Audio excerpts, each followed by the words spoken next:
News India देख रहे हैं आप और आपके साथ मैं हूं सुरभि तिवारी। अब आपको सीधे उस प्रेस कॉन्फ्रेंस में लिए चलते हैं जहां कनाडा के प्रधानमंत्री के साथ में भारत के प्रधानमंत्री प्रेस कॉन्फ्रेंस कर रहे हैं। हमारे गहरे आपसी विश्वास और संबंधों की मैच्योरिटी का प्रतीक है। हम defence industries, maritime domain awareness और मिलिट्री एक्सचेंजेज बढ़ाने पर काम करेंगे। इसी उद्देश्य से आज हमने इंडिया कनाडा डिफेंस डायलॉग की स्थापना करने का निर्णय लिया है। Friends, people to people ties हमारे संबंधों की असली ताकत है। आज हमने इन्हें और मजबूत करने के लिए कई महत्वपूर्ण निर्णय लिए हैं।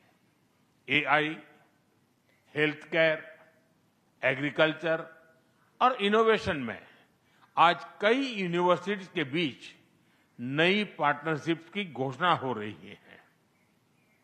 हम कनाडा की यूनिवर्सिटी द्वारा भारत में कैंपस खोलने पर भी सहमत हुए। इंडिजिनस और ट्राइबल कम्युनिटीज हमारी साझा सांस्कृतिक विरासत का महत्वपूर्ण हिस्सा है।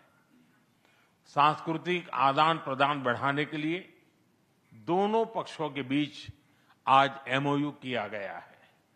फ्रेंड, भारत के लिए कनाडा इंडो पैसिफिक में महत्वपूर्ण साझेदार है। इंडियन ओशन रिम एसोसिएशन में डायलॉग पार्टनर बनने में उनकी रुचि का हम स्वागत करते हैं। इससे हमारे मैरीटाइम सहयोग को नई गहराई मिलेगी। हम सहमत हैं कि टेररिज्म, एक्सट्रीमिज्म और रेडिकलाइजेशन दोनों देशों के लिए ही नहीं, पूरी मानवता के लिए साझा और गंभीर चुनौतियां हैं। इनके विरुद्ध हमारा करीबी सहयोग वैश्विक शांति और स्थिरता के लिए अत्यंत महत्वपूर्ण है। विश्व में चल रहे अनेक तनावों को लेकर भारत की सोच स्पष्ट ही है।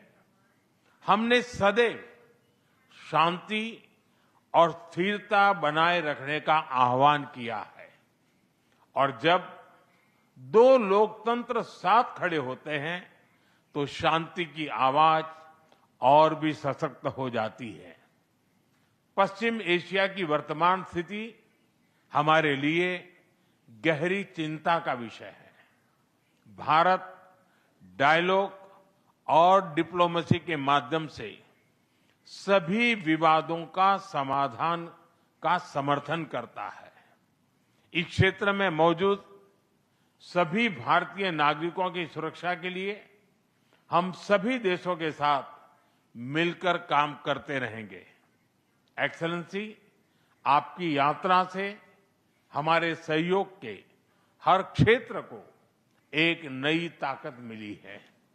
भारत के प्रति आपकी गहरी प्रतिबद्धता और दूरदर्शिता के लिए मैं एक बार फिर आपका हार्दिक अभिनंदन करता हूं। बहुत बहुत धन्यवाद।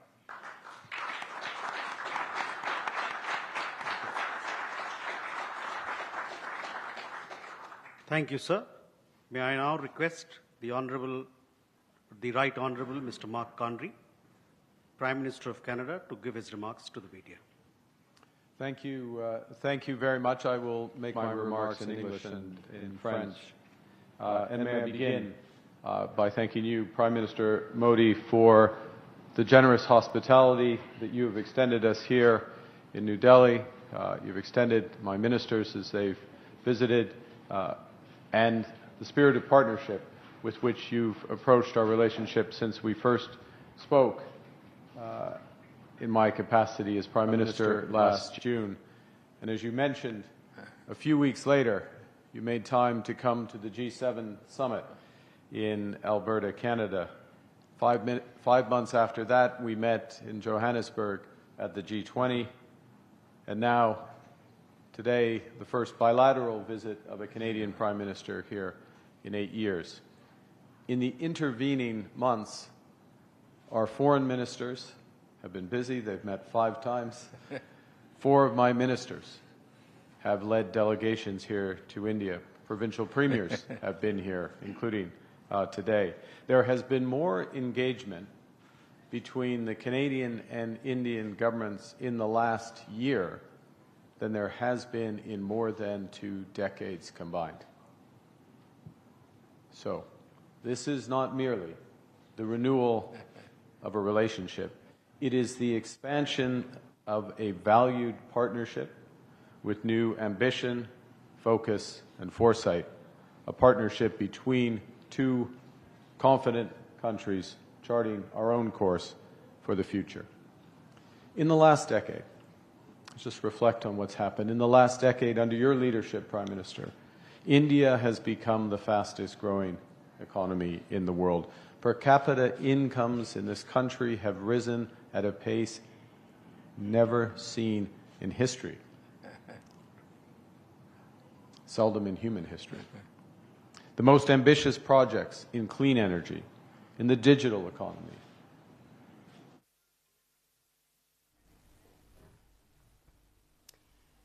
तो फिलहाल ये बड़ी खबर आपको बता रहे हैं, विश्व में तनाव चल रहा है। प्रधानमंत्री नरेंद्र मोदी की ओर से इस विश्व युद्ध का जिक्र जरूर किया गया है कि विश्व भर में किस तरीके से तनाव चल रहा है और तनावपूर्ण माहौल बना हुआ है। कई देश आपस में टकरा रहे हैं और ऐसे में युद्ध के समय में इस वक्त प्रधानमंत्री नरेंद्र मोदी ने भी अपनी बात रखी है और विश्व में चल रहे तनाव को कैसे कम किया जा सकता है, इसको लेकर भी उन्होंने कहा है कि बहुत जरूरी हो जाता है किसी भी देश को इतना परिपक्व होना, इतना मजबूत होना कि युद्ध पर बातचीत के जरिए कोई समाधान निकाला जा सके।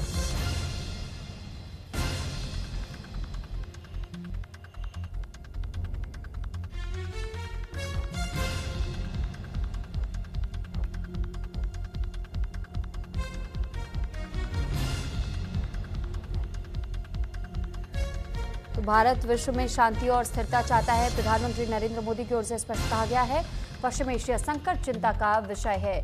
तो फिलहाल मिडिल ईस्ट में जो इस वक्त संकट दिखाई दे रहा है, यानी कि इस महायुद्ध की स्थिति की बात प्रधानमंत्री नरेंद्र मोदी की ओर से की गई है और उनकी ओर से ये कहा गया है कि भारत पूरे विश्व में सिर्फ यही उम्मीद करता है कि शांति बनी रहे।